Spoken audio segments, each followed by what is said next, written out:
Welcome. Thank you so very much for being here with us in this Living Labs at the Neuroscience at noon. Today, we will invite you to participate in an open conversation, an active conversation about the Community Outreach Program, the Creative Mind Programs event in San Francisco, based in the University of California, San Francisco, UCSF, and the creativity and brain health in low-income countries in Africa. I will start with the community outreach. And then my colleagues and Atlantic Fellows for Equity in Brain Health, Elul and Las, will join me to talk about the creative interventions in Africa. So we will start. My name is Luis Martinez. I'm a neurologist, an artist, and senior Atlantic Fellow for Global Brain Health Equity. And I'm part of the Community Outreach Program in UCSF as well, and part of the Creative Minds Program. So thank you so much for being here. So the community outreach program we are a collective of multilingual and culturally diverse physicians, neuropsychologists, research coordinators, artists dedicated to promote the brain health in San Francisco. We have close collaboration with different clinic centers and clinics in the city, in different neighborhoods. And we have a special collaboration of the GBHI fellows, and they are bringing new ideas and art-based approaches every year to our community outreach program. So, next one. Oh. So we have a big family of group of volunteers, DBHI fellows, researchers, neurologists, psychiatrists with all diverse backgrounds and speaking different languages as well, like Mandarin, Cantonese, Spanish, Tagalog, and English. So we have a lot of diversity in our group. And this is a map of the city of San Francisco. We identify the neighborhoods with more level of vulnerability, and also the neighborhoods with less level of representation, the racial representation and ethnic representation. And we discovered there was an overlap in these two variables. In this study, helped us to identify where to start to focus our work as a community outreach, right? So in the most vulnerable communities and underrepresented neighborhoods in San Francisco. So we have 4 action plans. The first one is provide the clinical care for older adults with cognitive impairments, such as mild cognitive impairment, dementia, with different types of dementia, like frontotemporal dementia due to Parkinson's disease and others. This with a partnership with 5 community-based clinics in different neighborhoods of the city for different types of population, like the Chinese, Latino, African Americans, and others. The other action pillar that we have is provide educational activities and try to engage different members of the communities with topics about brain health promotion, early detection of Alzheimer's disease, and other neurocognitive diseases as well. We have our program, Creative Minds. I will talk a little bit more in a couple of minutes. But it's the program that we have to engage different communities with different languages like English, Chinese, Spanish, and Tagalog in San Francisco with the arts and movement-based workshops for brain health. And also we have we try to foster participation in research, especially with the unrepresentative groups of San Francisco. So for instance, the Latino community there. So with our educational events, we last year reached nearly 6,000 individuals with 143 virtual and in-person brain health educational events. These events were in the community centers in different parts of the city, in healthcare centers, and with the consulates as well. We have participation with the Consulate of Colombia in San Francisco, the Consulate of El Salvador, the Consulate of Mexico and Peru, and we are trying to expand this collaboration with the consulates and have more coverage of our population. So our program director is Dr. Sergio Lanata. He highlights the art as a powerful way to address the social isolation and the loneliness. And the artistic director of our program, Creative Minds, is Gloria Aguirre, and she highlights the curiosity and creativity as tools for changing our society and help us to dream towards a better future without disparities. So every year since 2021, we host the annual reception and exhibition event to showcase the works of our community artists. So these are some of the pictures of the event. The first event was in 2021, but our largest exhibition was last year in August. It was called Community, Art, and Brain, and it was held in the Cultural Center Soma Arts, which showcased the art of 100 senior artists from San Francisco with various art forms such as photography, music, dance, visual arts. So we demonstrate the power of the community and the creative expression promoting wellness for all in our community. This is another picture of our event. And briefly, I would like to tell you about the programs that we have and the collaboration that that we get for this showcase our art projects. So the first project was a dance project called Everybody Moves. The director program of this activity is Magda Sarmaska. She's a dancer, teaching artist, and creative aging advocate. She's also GBHI fellow, and she participates with 15 older adults in dance performance, incorporating storytelling in their movements. We also had the collaboration of Alex Kornhuber. He's a professional photographer, also GBHI fellow for the Global Brain Health Institute. And he directed a series of workshops guiding the participants, our seniors, to learning and practicing the photography. In our show in Soma Arts, we feature in the photographs by older adults through the diverse neighborhoods in San Francisco.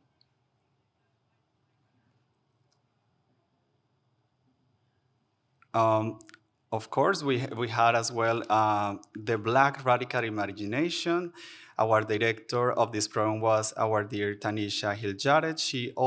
We all listened her wonderful work on this session of Tuesday about the Black Radical Imagination, about the photo interviews made with Black women, centers about their past and possible futures. So Tanisha was in our exhibition as well last year. Also, the Personal Pandemics is a program of Gloria Aguirre. She's our director of Creative Minds program. And also, she's Atlantic Fellow for Health Equity. And she used the technique of body mapping, drawing and painting, and another artistic techniques using the embodiment of life experience. So the purpose of this artistic activity was to tell stories about the COVID-19 pandemic and how affect the mental health of our seniors. So they use the different colors and textures to express their feelings about the COVID pandemic situation. Since last year, we've been working with the Filipino community in San Francisco as well, and the Creative Minds program with Dr. Jessica De Leon, Eugene Mamujak, Laura Calderon, celebrating the traditions of the Latino and Filipino cultures. Laura is in charge of the dance project, choreography and percussion. I'm in charge of the painting and the sculpture components of the activity. And we are creating a fusion of music and art, the Latino music, Filipino art, and try to engage the community through the process to talk about brain health and healthy aging. So this is a picture, one of the pictures of our exhibition last year in August in Soma Arts. So we were with more than 100 community artists represented and more than 200 attendees. And I think after the discussion, we have a few minutes, and we are lucky to have some of the members of the community outreach as well, some of the artists. And I would like to invite them to really participate in the conversation with us about their experience in the community outreach. And I think now we are moving to Africa with my colleagues and fellows. Thank you so much.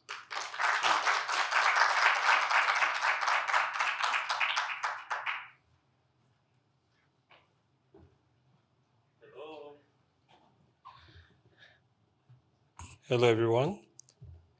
My name is Laz Ude. I'm a public health physician, Atlantic Fellow for Equity in Brain Health here at Trinity College, Dublin. I'm also co-founder of Southern Africa Brain Health Initiative. And I'll be making this presentation with my colleague, a clinical psychologist, also an Atlantic Fellow for Equity in Brain Health, and a founding member of Southern Africa Brain Health Initiative, Elul, Lakew. Please. So she'll provide insight on the value of arts in Africa, and I'll be giving some examples, and we could take up the conversation from there. Meanwhile, thank you very much for that insightful presentation. Thank you so much, Las and Luis. Great work. Yeah, it's time for Africa.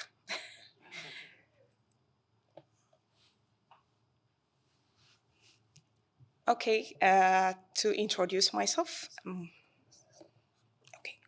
thank you. So to introduce myself, as Las said, my name is Elul. I'm a clinical psychologist and mental health advocate from Ethiopia. I'm going to talk about art and brain health in Africa. I'm not an artist, but I believe art is in everything, and everything is in art. So I'm going to say a few things about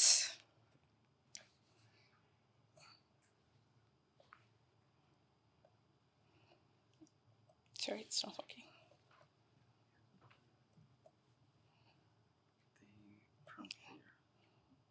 Okay, thank you. So I'm going to say brief things about the key aspects of African art and music, and I'll continue talking about the impact of art and music in Africa.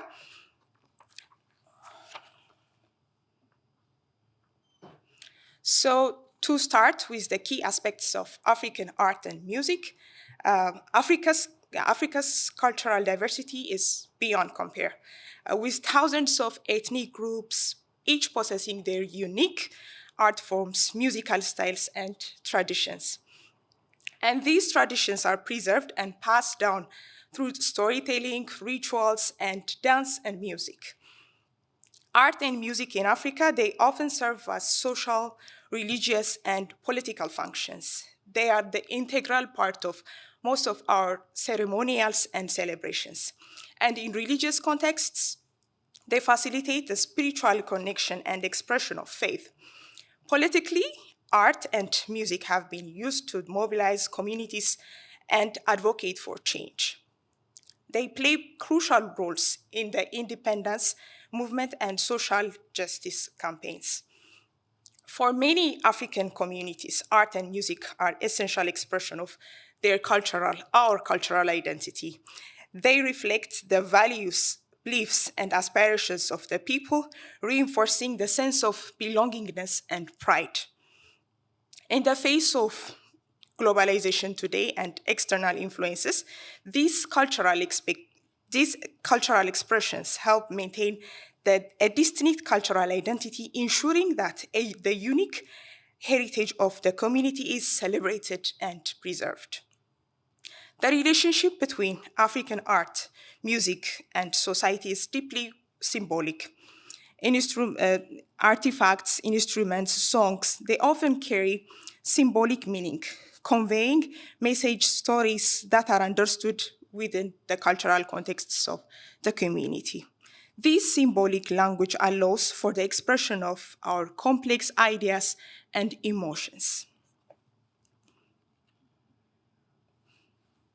So, what is the impact? What is the role of music and art in social and societal change in Africa?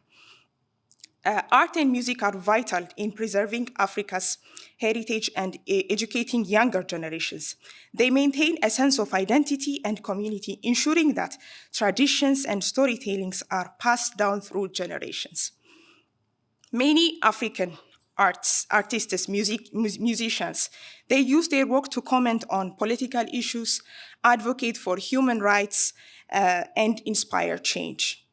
Their art serves as the voice for the voiceless, challenging injustice and encouraging political engagement. In a continent as diverse as ours, art and music play a crucial role in uniting people from different backgrounds. They create a sense of community and sense of identity, bridging cultural and linguistic divides. And beyond their cultural value, art and music are significant economic drivers. They provide the livelihood, empower communities, and contribute to the sustainable development, showcasing the potential of creative industries in Africa. And in areas that are affected by conflict, art and music have been instrumental in healing the wounds and reconciling between communities. They help individuals process their trauma, build the social bonds that are essential for peace and unity. And African art and music celebrate the continent's diverse culture and language, strengthening the national identity and challenging stereotypes. They showcase the richness of African heritage to the other part of the world. And art and music are powerful platforms for amplifying the marginalized voices. They bring attention to the struggles and aspirations of communities that are often overlooked, fostering more inclusive society. So at last, I want to say that African art and music are not just about maintaining the past, they are about investing in the future. By honoring and understanding these cultural expressions, we ensure that the wisdom, creativity, and spirit of our ancestors continue to inspire and guide the future generations. I'll pass it to Las. Thank you.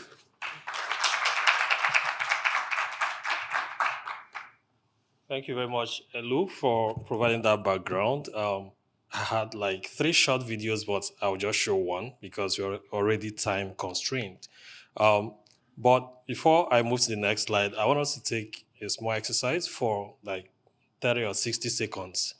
Today's theme was love, or is love, not was.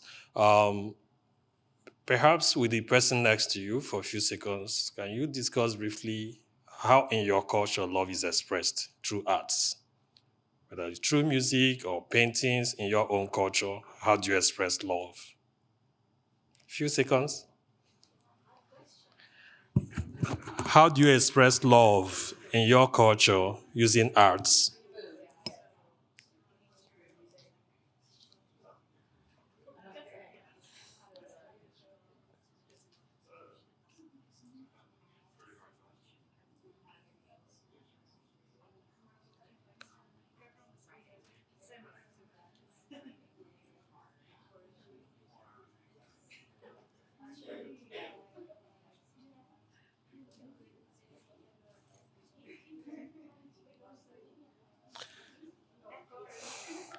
Okay, thank you very much.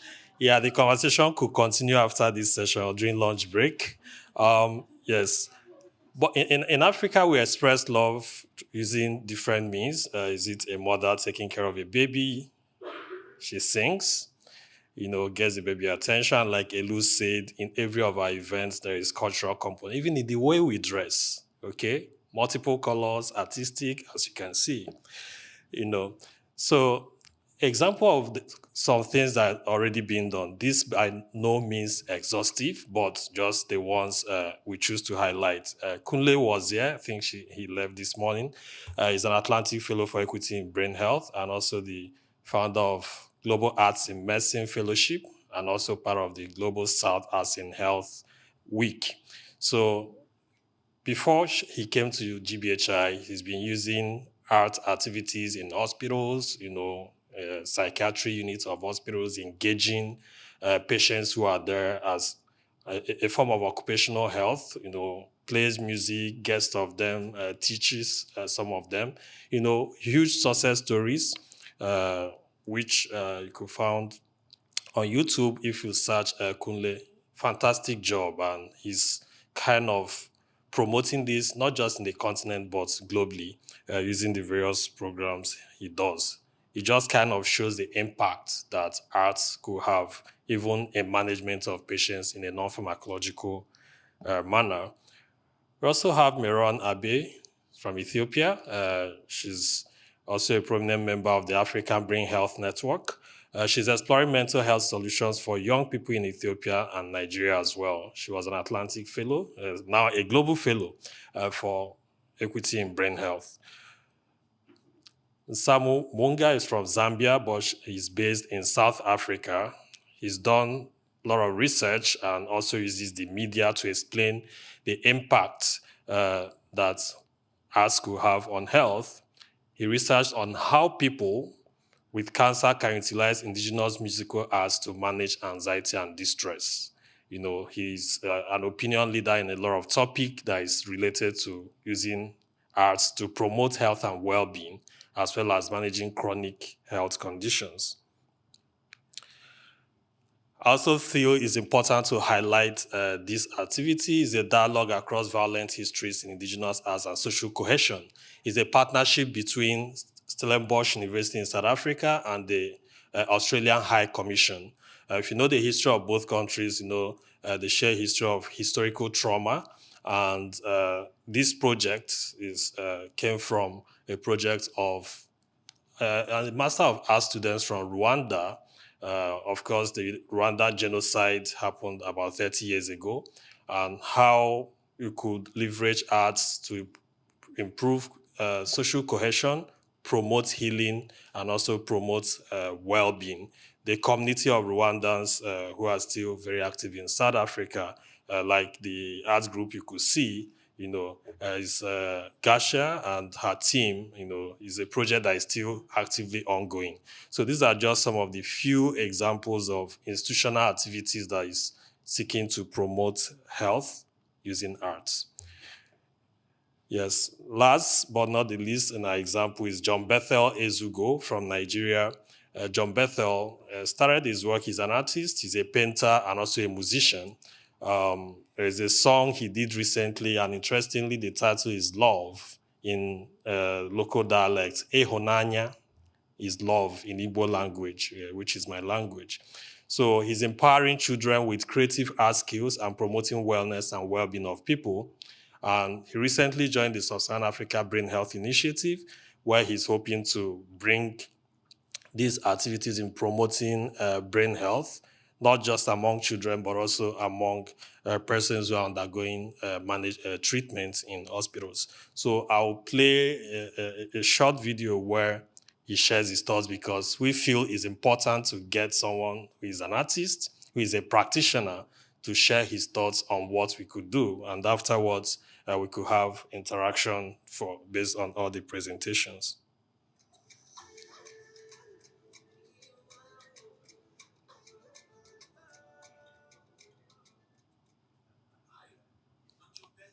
Is it sounding?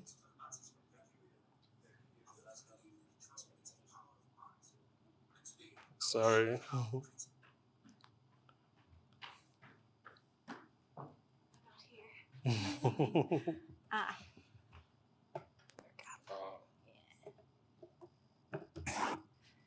One more time, feeling?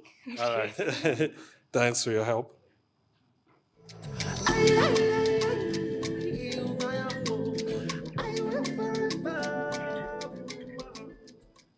Hi, I'm John Bethel Ezugo, a total artist from Nigeria. I've always believed in the transformative power of art, and today I want to share how creativity and brain health can be advanced in low and middle income countries like ours. I've been using my music as a tool for social change since my first album, The African Child, released in 2014. It was my contribution to the rights of children in Africa. Over the years, I've used my art and influence to promote national enlightenment and general wellness in my community. That's why I joined the Sub-Saharan African Brain Health Initiative, because it provides an enabling platform for me to use my art and creativity to promote brain health in my community. I lead an initiative called Dream Chasers, empowering young people with brain health issues through creative tools. And we're working towards building an academy to train less privileged children and youth with creative talents for free. Creative arts can profoundly impact brain health in Africa. From meditational sounds to music therapy, our initiative incorporates various creative tools to improve the well-being of our community. In Africa, where challenges like limited access to brain health resources persist, creativity becomes a powerful tool for advancing brain health. By combining creativity and community support, providing creative tools, we empower individuals facing brain health issues, fostering a sense of belonging, and purpose. Engaging in creative art stimulates various parts of the brain, promoting cognitive function and emotional well-being. This particularly is crucial in our community, where resilience and resourcefulness often define our daily lives. Meditational sound, a key component in our approach, offers a therapeutic experience. They help to reduce stress, anxiety, and improve overall mental clarity, aligning with our goal of promoting positive brain health practices. Music therapy, another integral part of our initiative, taps into the healing power of rhythm and melodies. It not only serves as a tool for expression, but also enhances cognitive skills, making a tangible impact on the mental well-being of our community members. Afrofusion, the genre that defines my music, is more than just a blend of sounds. It's a cultural expression that sparks joy, connection, and a sense of identity. Embracing our cultural roots through creativity contributes to a healthier collective psyche. My music, Afrofusion, is inspired by a calling to bring enlightenment and mental freedom to Africa. It's about changing the world, starting from my neighborhood and reaching to the ends of the earth.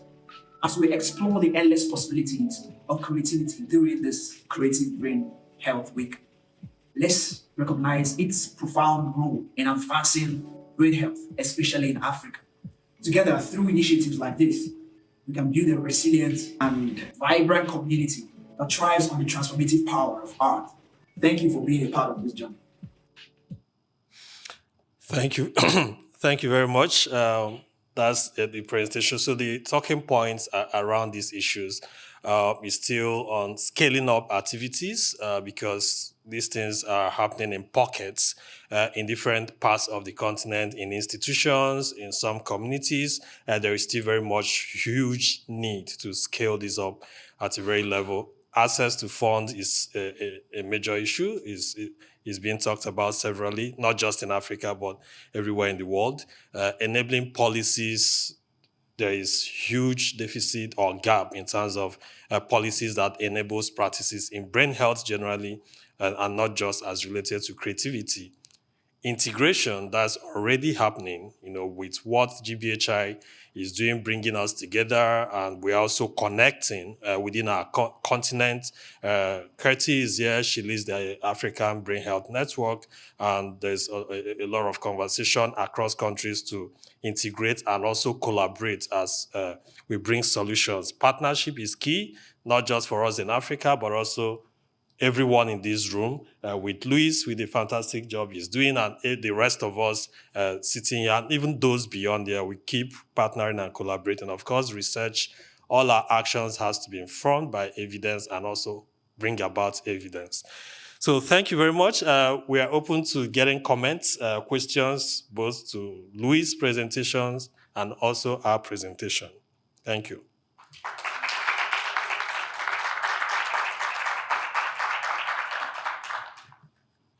Yes, Sally, please. Hi, good afternoon. My name is Sally, and I'm an Atlantic Fellow from Ghana. And my question is an echo of a question I think Katie asked on Tuesday, that for us from Africa, a lot of these art-based interventions are not necessarily anything new. They are things that are actually happening. However, when you come to the other side of the science, it looks like there has to be some methodology and approach and all that. So for my question is for people in our communities, especially when we want to give therapeutic interventions, if anyone has any experience of what is a low-cost, practical way we can leverage on what is already being done, at the same time try and draw some data from there to be able to back and say we don't need to necessarily reinvent a new style of bringing art-based approaches, but with what is being done in the community, this and this and this is what has been done, and this is how we can translate it to improving brain health for people. Right. Thank you very much. I'll quickly respond to that. Related to dementia, I have no specific experience, but I've worked in the cancer space. for about 3 years, and my job was domestic resource mobilization to support treatment of cancer patients. So during that period, I kind of worked with a number of NGOs and patient communities. And of course, just like brain health situations, cancer is also another situation that can be traumatic and also cause a lot of psychological issues. So one of the things that worked in the community of cancer survivors is music and dance. So they usually have this patient support group, which has both survivors and also newly diagnosed patients and those who are undergoing treatment. So when they meet, they kind of sing and dance, and the lyrics of the song is such words that give them hope, words that make them want to live, words that comfort them. They begin with that before they go into the sessions of telling stories and stuff like that. And it works in different ways. You could also remember that in the African culture, there is these folk tales, where you tell stories using, in my culture, we use a lot of tortoise or turtle, how it's very crafty and all of that, So sometimes you use those folk tales to tell a story that could inspire these people. But of course, if there's anyone in the room that has specific experience to share in this regard, that could be helpful. Yes, please. Respond to Sally. So yeah, it is, I think, trying to use the research that is available already and adapting to circumstances. And what I do is try to find the synergy between what is already being done and then how can the neuroscience actually support the practice. And so there are ways to do that. We do have the practice and we do have the neuroscience separately, and it's not completely recognized in these academic settings that this is what you do, but this is what we do. Hello. Thank you for the presentation. They were a wonderful presentation. Myself, Prabha Shrestha from Nepal, Senior Atlantic Fellow at Global Brain Health Institute. Being a GBHI Fellow, I had an opportunity to share some of community events at UCSF. So I volunteered and witnessed the community engagement, the events were taking place there. And they were unique and highly replicable.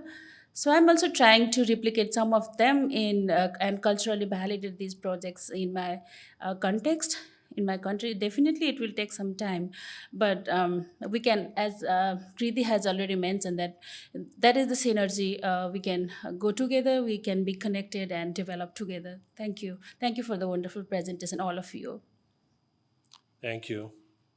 So my question is a provocation to all of you and perhaps everyone in the audience as well. So from the last slide, in terms of potentially what needs to be done, right? So there's a couple that make me wonder: are we just have the standard that we think this is what we need to do? Versus engaging with these concepts critically, and then how is this best going to serve what needs to be done? So coming back to what Sally was saying about research, right? If you're going to put money into research, you're not going to give money to the artist. So which one do you choose, right? And the second one is about enabling policies, right? South Africa has, like Tracy was saying, that case is even worse than the way she described it. It is a horrible case in a country with one of the best policies for health, for mental health, for how people should get treated. The policy is not enough. And if we put money into policy and all our time and effort into policy in art, is that going to actually lead to meaningful engagement in the arts, or what is the practical way for us to get this done? Right. Those are very insightful comments. And interestingly, I work in the policy space. For over a decade, I've been part of a number of health policy reforms in Nigeria. I quite understand the gap between policy and implementation. A lot of times it takes so many years and efforts to make policies, but where is the budget and who monitors how it's utilized? So that's entirely a different conversation that we may not completely have here. But I agree with you that policy is not enough. Perhaps continuous advocacy, like what's her name? She mentioned Tracy, right? Like she mentioned the importance of advocacy, and there are a lot of examples where this work. When you make policies, it has to be captured by the national budget, and sometimes it's budgeted, but the monies are not released. Sometimes it's released, but it's not efficiently utilized. So at every step, there is need for continuous engagement and advocacy. Luis, I don't know if you have any comments to make on this, especially on how it applies to your country and the work you do.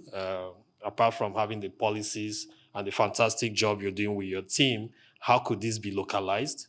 And how could it be owned? Not just by non-governmental organizations, but as an integral part of program that countries implement. Yeah. Okay, there's Mike. Okay. Hola? Yeah. Thank you. Thank you for your question and all the comments. They're pretty interesting. I have to say that I'm neurologist now. I am living in the United States. I mean, with the University of California, San Francisco, working there. But I'm coming from Colombia, and I have worked in Argentina. And I understand then in developing countries, right, like my country, Colombia, it's been so difficult to provide this engagement with arts and science, right, and impact in the policymakers. So we are facing in South America the same issues, right? That it's been pretty difficult to provide this evidence and convince them or invite them to invest, right, in the arts, especially because they are investing in other types of diseases, right, that also are impacting our system of health in South America. So what I have seen is, for instance, in the United States, they are like providing more coverage, like or try to associate their research and try to provide more evidence in order to get more grants, right, and try to engage more projects in relation with arts and neuroscience and other types of projects. So I think the clue is try to get the evidence, right, and impact the policymakers with this evidence. And I know that it's pretty difficult, right, the research in relation with arts and neuroscience, but I think it's our challenge, right, our responsibility to try to make the efforts and get this evidence that we need, right, in order to get the policymakers. So.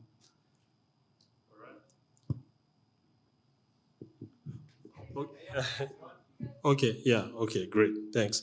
So I think we could take one more because I think our time is, yeah.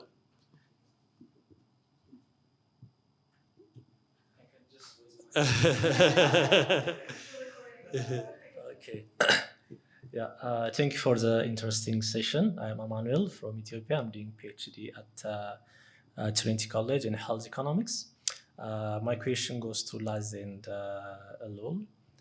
For Laz, I want to ask, you have touched it, especially on the linking the artwork with the policy implication of what the government are doing. But for example, we can see the impact of art in the past, especially in prevention of HIV/AIDS, through music's promotion and stuff like that. Now the burden of disease in Africa is now shifting from communicable especially to non-communicable, and that one of the aspects of non-communicable is mental health. And my question to you is how is the integration in terms of pulling or putting the art department as it is in the Ministry of Health branch, because if we cannot do that, we cannot see the role of art in its own, because it's a separate intervention or part of intervention in the Ministry of Health. So what the efforts that are being taken, putting it as one intervention when diseases are shifting, for example, from communicable to non-communicable. What are we doing with that? This is my first question. For Elul, I know your background is in psychotherapy, and I want to ask, what do you think could be useful, especially in Africa or to your home country in Ethiopia, especially in using arts in psychotherapy, especially in healing, around, traumatized areas, especially war-affected areas, and, in especially in, like conflict zones. And I want to have your reflections on that. Yeah, thank you.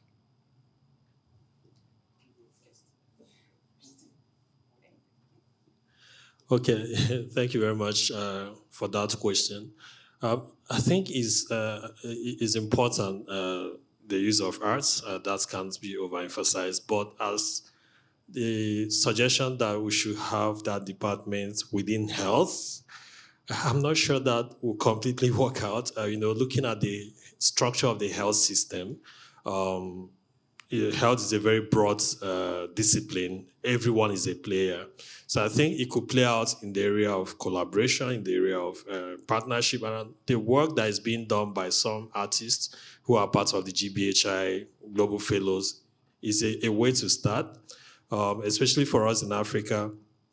We need to do our own studies to even know the impact of art, especially for a condition like dementia, that there has been evidence elsewhere doesn't quite mean that we could get similar evidence in Africa, especially given that these interventions are like integral part of our way of life, So will it make any difference for someone having chronic health condition or someone with neurodegenerative disorder? And for those who don't have that condition, someone that is, for instance, displaced by conflict, or someone that is extremely poor and hungry, would art make any difference in the brain health of such person? So these are some local dynamics which might differ across different populations, that's additional research, because the social determinants of health or social determinants of brain health, or what some persons say political determinants of health, so might differ from location to location. So like Hetty mentioned, there is need for us to provide leadership in this regard and collaborate, get some artists who we get into, like Ezugo, who is not primarily a health professional, but has piqued interest in this area. So we keep working together as a team of neurologists, neuropsychiatrists, psychologists, physicians, and all of that, to provide these solutions and know what works best for our region. Thank you. Yeah, Aman, speaking for my country and my profession, psychotherapy is also a form of art, which we are still using. Of course, in Ethiopia, we don't do so much psychotherapy, but when we do psychotherapy, it's a form of art itself. And I believe we don't give enough value to the value of art, to the impact of art in brain health. We still need to be a voice for art itself, because I don't think our people, our community, especially I can speak for Africa, we don't know the value of art and the impact of brain health. But I can give you some example. For example, in Ethiopia, we have this beautiful coffee ceremony. And instead of the drinking the coffee part, we gather around with family members, we gather around with our neighborhood and sit down and talk. And that's therapy, and that's art itself. So we somehow don't know it, we don't give it enough recognition, but we are practicing it. But it's still a work in progress, and we still need to be a voice for art itself. Thank you. Thank you very much. Thanks for coming to this. Do you have any last word just before we step out, Luis? Thank you. Thank you so very much for this space, this open conversation. And I would like to invite all our community to our show, the show that we are organizing for this year as a community outreach program. You can find some information in our university webpage, and I would like to highlight some projects. We will continue with the projects that I present, but we have new projects like with Laura Calderon, Veronica Rojas, and Daniel Macri as well. So they are also GBHI fellow, and they will be presenting their projects. And we're so excited for the event that we will have at the end of the year. So you are all invited, and you can find information in our social media as well. And thank you so very much. Thank you very much.